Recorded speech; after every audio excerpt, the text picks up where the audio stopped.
ప్రతి ఏడు ఈ పాటికి వెండిపల్లెంలో డబ్బు పంచెల చాపు పెట్టి మర్యాదలు చేసేవారు. ఈ ఏడాది ఏమిటో ఇన్ని మార్లు ప్రదర్శనలు చేసినా మహారాజుకి మన మీద ధైర్యాలే. కోపం వచ్చి ఖడ్గంతో తల నరకనందుకు సంతోషించు. లేకపోతే రాజాగారు బయటకు వస్తే దండం పెట్టాలన్న జ్ఞానమే లేదు వీడికి. వీడే ఈసారి వెళ్ళి రాజాగారి కాళ్ళు అట్టుకుంటే గానీ క్షమించరు. ఏమంటావు రా దిష్టి బొమ్మ? గొంతు పూడుకుపోయింది. జన్మలో మొట్టమొదటిసారి నిజం చెప్పావుగా, ఇంకేం చెప్పను.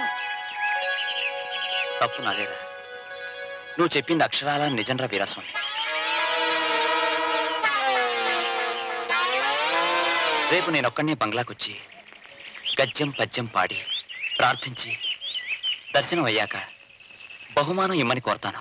అది కాదురా, రేపు దేవీపట్నంలో శివుడు వేషం నువ్వు వేస్తేనే. ఇదిగో ఇక నువ్వు సాగదీకు. మేమిద్దరం కలిసి ఆట గడితే గోదావరి కూడా ఆవేశం వచ్చి పొంగి ఊళ్ళోకి రావాలి. వస్తది.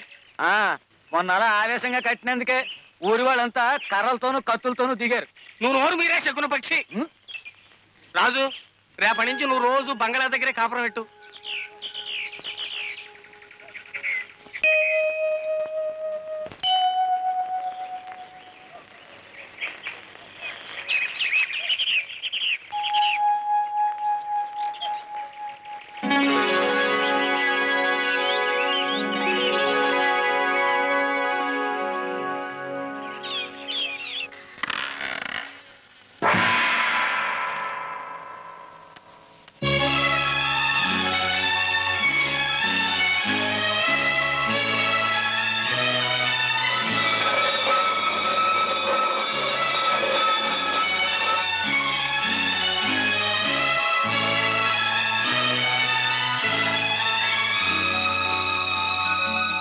ఈ బహుమానాన్ని నేను ఊళ్ళోకి తీసుకెళ్తే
బాగుంటే అలా సైగలు చప్పట్లతో చెప్పడం దేనికి?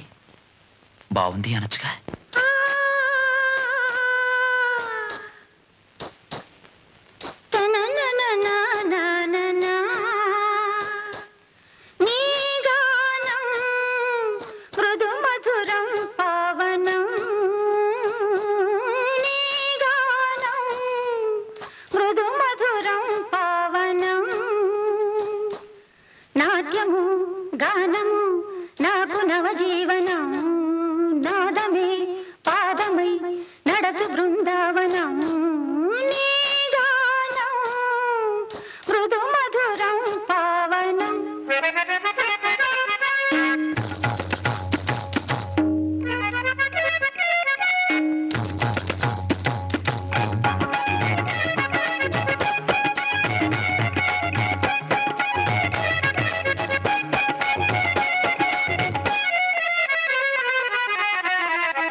ఎరా రాజాగారి బంగ్లాకి 3 రోజుల నుంచి ఏకబిగిని తిరిగేస్తున్నాడు మనాడు. ఇవాళనా ఇచ్చుంటారంటావా బహుమానం? ఈవేళ కాకపోతే ఇంకో 2 రోజుల్లో ఇస్తారు. నువ్వేం వర్రీ అయిపోకు. అది కాదురా, రేపు శివుడి వేషం ఉందిగా. పోనీ నువ్వు బంగ్లాకెళ్ళు, వాడిని మాతో తీసుకెళ్తాం. ఆ శివుడి వేషం కోసమే కదా 3 రోజుల నుంచి మన పడవటింటి ముందు చెట్టు కొమ్మలెక్కి దూకి మరీ ప్రాక్టీస్ చేస్తున్నాను. ఇది హనుమంతుడి వేషం కాదు, నువ్వు చెట్టు కొమ్మలెక్కి దూకడానికి రారా. నిన్న కిష్టుడు వేషం వేసి హరిశ్చంద్రుడు పద్యం పాడాడుగా, రేపు శివుడు వేషం వేసి కుప్పిగంతులు వేస్తాడు. ఈడొద్దు బాబో, ఈడో నోరు మీరే గబ్బిల మొహమా. మూడో కంటికి తెలియకూడని పచ్చి నిజాలు నీతో చెబుతున్నందుకు ఆశ్చర్యంగా ఉంది కదూ. ఈ చీకటి గోడల మధ్య బ్రతుకుతున్న నేను నా జీవితంలో మనసు నోరు విప్పి మాట్లాడుతున్నది ఈ రోజే. అది నీతోనే. ఈ పళ్ళ్యాన్ని బహుకరించింది ఎందుకు ఇప్పుడు అర్థమవుతుందంటే, వద్దంటే ఈ పగటి వేషగాడు తన ఆటకి 4 చప్పట్లు కోరుకుంటాడే తప్ప బహుమానాలు పట్టుకావంచాలు కాదండి. దయచేసి లోపల పెట్టండి. మా బహుమతిగా అవుతులే, నా జ్ఞాపకంగా తీసుకో. సరే, అయితే దీని మీద నా జ్ఞాపకంగా అని రాయండి. అవును, అడగడం మర్చిపోయాను. మీ పంజరాలు ఏమిటండి? ఇవా ఒకప్పుడు జనంతోనూ పనివాళ్లతోనూ నిండి ఉండేది ఈ బంగ్లా. బయట నుంచి ఎవరైనా వస్తే పనివాళ్ళు వచ్చి ఆ వార్త రాజాగారికి అందజేసేవారు. ఇప్పుడు పని మనుషులు దాసీలు లేరు కాబట్టి ఈ పక్షుల్ని పెంచుతున్నారు మా అన్నయ్య. ఈ వరిస్తే బయట నుంచి ఎవరో పిలిచారని అర్థం అన్నమాట. అప్పుడు ఆయన బయటకు వస్తారు. బానే ఉంది కానండి, అసలు ఈ బంగ్లాయే ఓ పెద్ద పంజరం.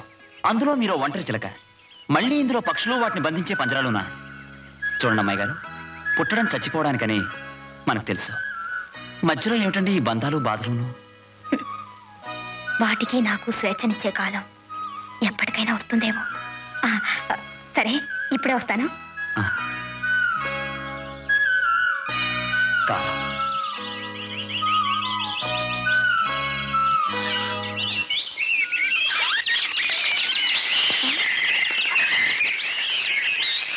రాజు, ఆ పక్షులు ఎప్పుడు విప్పలేదు. ఈ బంగ్లాలో ఎగిరిపోతాయో ఏమో. పట్టుకో రాజు, త్వరగా పట్టుకో.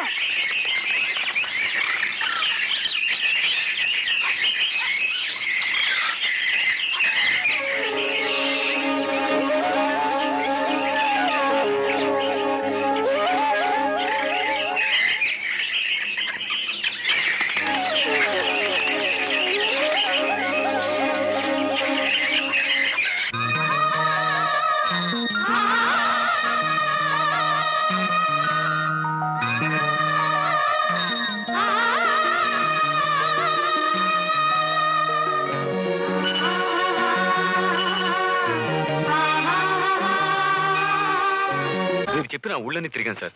ఎక్కడ ఆ నక్కలు లేవు సరికదా. సాక్ష్యం ఇచ్చే మనుషులు కూడా ప్రత్యర్థిని సపోర్ట్ చేస్తున్నారు. What the hell is happening I say? ఆ ముత్యాలరావు కొడుకులు చాలా తెలివిగా ఉన్న సాక్ష్యాలను మాఫీ చేస్తున్నారు సార్. వీల్లేదు చందర్, వీల్లేదు.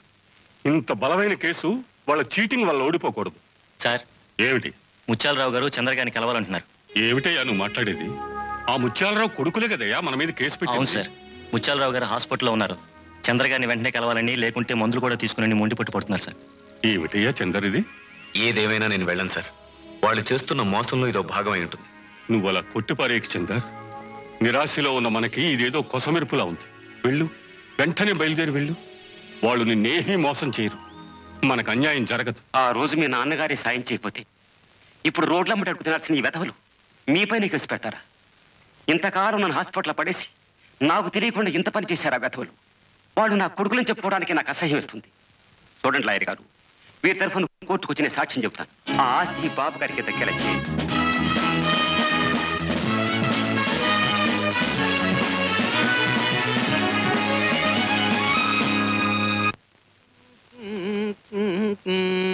పొద్దుయి పెట్టావేంట్రా ఈ దుకాణం? ఈ రోజైనా రాజాగారి దర్శనం అయిందా? బహుమానం ఇచ్చారేంట్రా? ఇచ్చారు. రాజుగారు ఇచ్చిన బహుమతి ఎప్పుడూ చాలా గొప్పగానే ఉంటుంది. ఈసారి ఏమి ఇచ్చారా? చాలా విలువైందిరా. మనిషి వెలకెట్లేంది. ఇదిగా నీ పైత్యానికి మేము ఇక్కడ ఉక్కిరి బిక్కిరి అయి వస్తున్నాం కానీ అదేదో చూపించరా త్వరగా. అది ఎవ్వరికీ చూపించను. వివరాలు అడిగినా చెప్పను.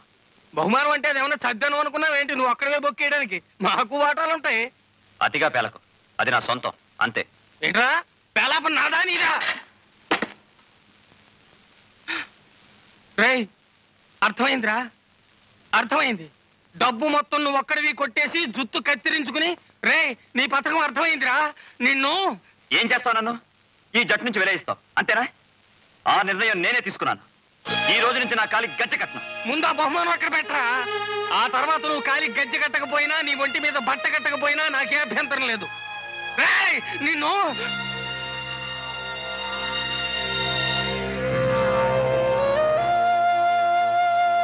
ఏరా, బాగా ఆలోచించే తీసుకున్నావా ఈ నిర్ణయం? నువ్వు ఇలా నానిస్తే కాదు వీడిని అసలు. చాలా గొప్పవాడురా. అనాథ వెధవా ఆకతాయిలా తిరుగుతున్నాడని ఆటపాట నేర్పి జట్లో చేర్చుకున్న నాకు గొప్ప గురుదక్షిణ ఇస్తున్నావురా. చాలా సంతోషంగా ఉందిరా. కడుపు నిండిపోయింది నీ సత్కారానికి. అందరితోనూ మా రాజుగాడికి తిక్క తప్ప మనసు మంచి గంధం లాంటిది. బ్రతుకు తెరువు బొత్తిగా తెలియని సన్నాసి మా మా పిల్లనిచ్చి వాడిని ఇంటి వాడిని చేయాలని చెప్పి సంబరపడిపోయేవాడినిరా. కానీ ఒరే, నాకు ఇప్పుడు అర్థం అవుతోందిరా. నువ్వు పగటి వేషమే కాదురా, ఏ వేషమైనా బాగా రక్తి కట్టించగలవు. వెళ్ళరా, వెళ్ళు. మమ్మల్ని అందరినీ విడిచి శాశ్వతంగా వెళ్ళిపో. రేవులో ఈ పాటికి ఆఖరిలాచి వచ్చి ఉంటుంది. బయలుదేరరా, నీ బహుమతితో బయలుదేరు. నా అని మురిసిపోవటం, అబ్బే కాదని ఆడమటం. ఈ వయసులో సరైన శిక్ష వేశావురా ముసలాడికి. వెళ్ళరా. చీకటిరా, దారిలో పురుగు పుట్లా ఉంటాయిరా.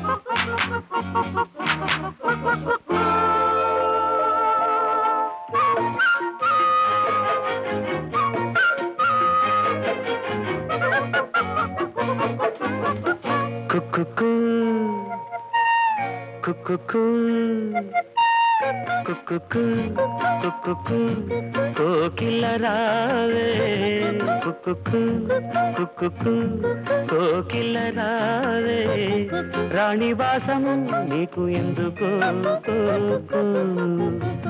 రెక్క విప్పుకో చుక్కలందుకో కుక్కు కుక్కు కోకిల రావే ఏ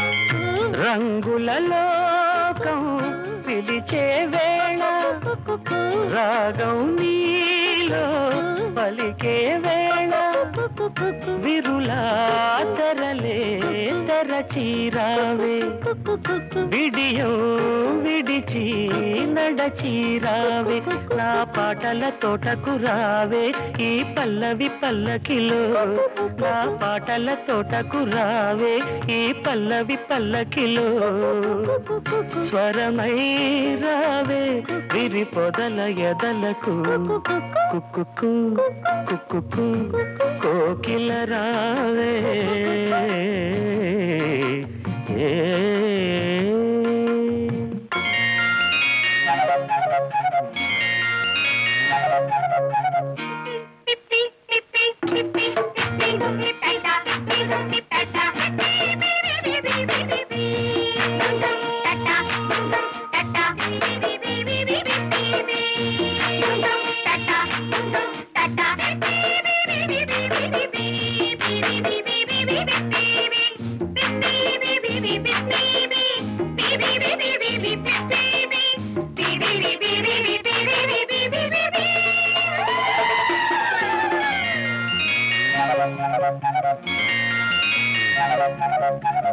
సూర్యుడు నిన్నే చూడాలంట చంద్రుడు నీతో ఆడాలంట బురుజు బిరుదు విడిచిరావే గడప తలుపు దాటిరావే నువ్వేలే రాజ్యం ఉంది ఆ నాలుగు దిక్కులలో నువ్వేలే రాజ్యం ఉంది ఆ నాలుగు దిక్కులలో లయగారావే ప్రియ హృదయ జతులకు కుక్కు కుక్కు కోకిల రావే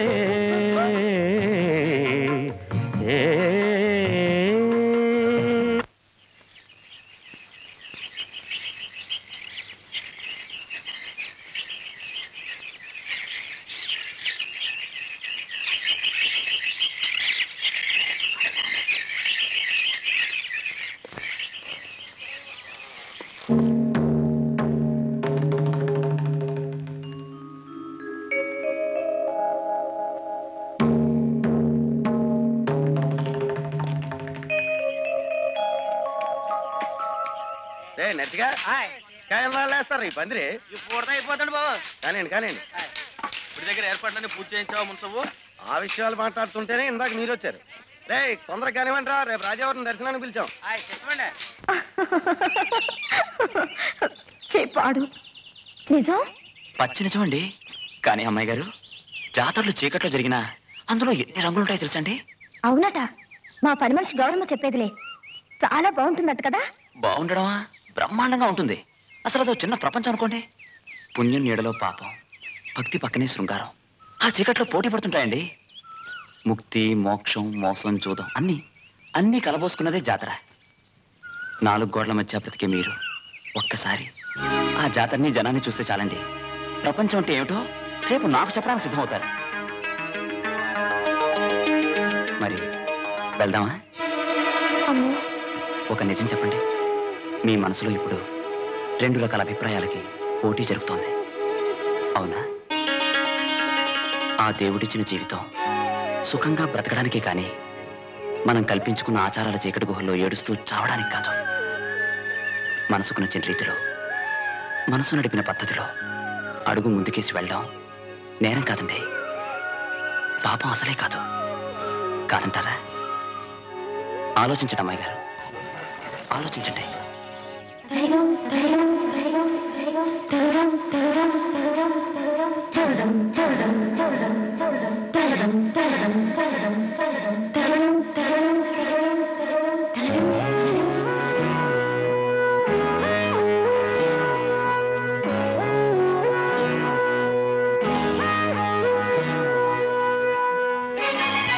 ఇంకా సేపట్లో దీపాలు వెళవుతుంది, మరి బయలుదేరుతావా? మరి నన్ను ఎవరైనా చూస్తానా? జనానికి మీరు బంగ్లాలో ఉంటారని తెలుసు, కానీ ఎలా ఉంటారో తెలియదుగా. అయినా ఈ బట్టలో రావడం మంచిది కాదులేండి. ఈ చీర కట్టుకురండి. రెస్పెక్టెడ్ జస్టిస్, మా తరఫున అతి ముఖ్యమైన సాక్షిని ప్రవేశపెట్టడానికి కొద్దిగా వ్యవధి కావాలని కోరుకుంటున్నాను. ఆయన్ని తీసుకురావడానికి సార్ ఒక్కసారి ఇలా వస్తారా? ఆయన రాలేదా? కోర్టుకు రావడానికి తయారవుతున్న ముత్యాలరావు గారికి సడన్ గా బీపీ పెరిగి హార్ట్ అటాక్ వచ్చింది. ఆయన చచ్చిపోయారు. Order order. కనుక Hindu minority and guardianship act 8వ సెక్షన్ ప్రకారం సదరు అమ్మకం చెల్లదని శ్రీ రాజా శివప్రసాద్ చందర్ ఆ భూమిని ప్రతివాది అయిన మద్దాలి మురళీకృష్ణకు అప్పగించవలనని కోర్టు వారు నిర్ణయించడమైనది.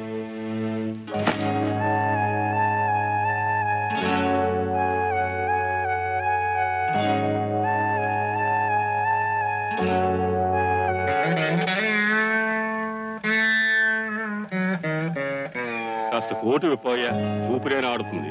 పర్వాలేదు లాయర్ గారు, ఉదయం బంగ్లా నుంచి బయలుదేరితే రాత్రి తిరిగి బంగ్లాకు వెళ్లే వరకు కోటు విప్పను. అలా అలవాటైపోయింది.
ఓడిపోయిన కేసుకి క్లయింట్ దగ్గర నేను డబ్బు తీసుకోను చంద్ర.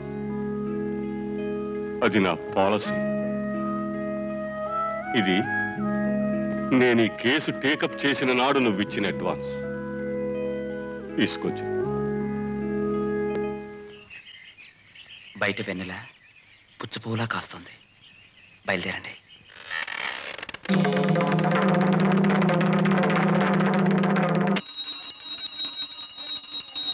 వందేహం మంగళాత్మానం భాస్వంతం యోగ విగ్రహం. మీ తాతగారు అనుకున్నావా? ఇంత అని చూస్తున్నాను, ఎక్కదిరిపోతున్నావా పీతలాగా. నిజంగా మీ తాతగారిదేనని ఆయనకేం తెలుసండి. మీరు ప్రతి ఏడు ఈ పాటికి దేవుడికి అర్చన చేయిస్తుండేవారు పెద్దరాజావారు. నేడు ఆయన పోయాక చిన్నరాజావారు కూడా బాగానే చేయించారు. కానీ ఈ ఏడే ఇలా జరిగింది.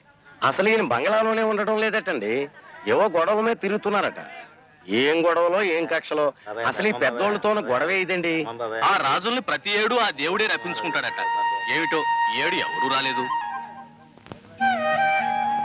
అయ్యవారు మనల్ని భార్యాభర్తలను దీవించేశారు తెలుసా అండి.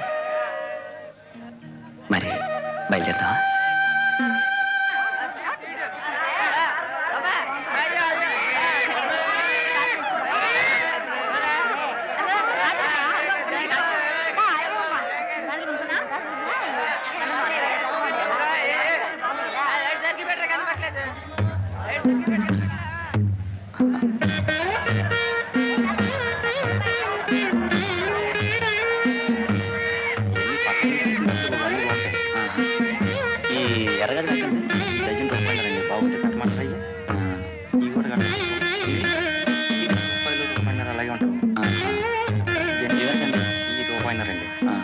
ఏమంటారు బాబు? ఏమంటారండి? అది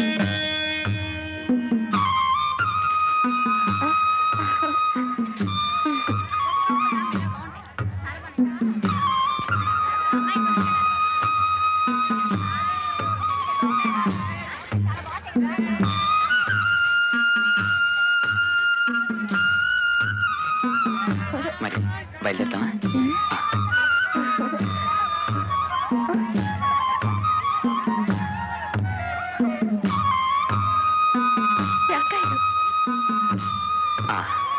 కొనద్దు, దొంగతనం చేద్దాం.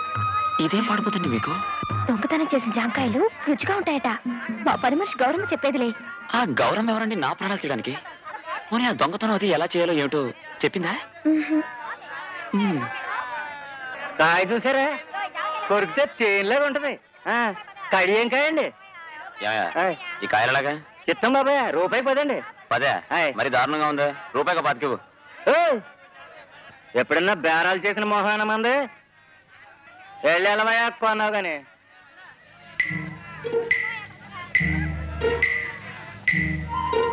తీసారా? ఆ దొరకాయండి. పోనీ రూపాయికో 20. బేరం నా మొఖంకే చూసి ఆడకుండా నీ కాళ్ళకే చూసి ఆడతావేంటి? చాలా అందగాడే కదా, రాత్రి ఎందుకు పగలు చూద్దామని. ఎక్కడోడవే నువ్వు, బాలేవాళ్ళు ఉన్నావు. మాట్లాడదామయ్యా సోమరాజు. నా పేరు సోమరాజు కాదు, నరసరాజు. మిమ్మల్ని ఇద్దరిని సాగుబాదేక దేవరాజు అని పేరు పెట్టుకుంటాను. బేరం పేరు చెప్పి ఇలా దొంగతనాలకు వస్తారా? రే రే ఆగే. అయ్యి బాబోయ్, నడుం జారిపోయింది.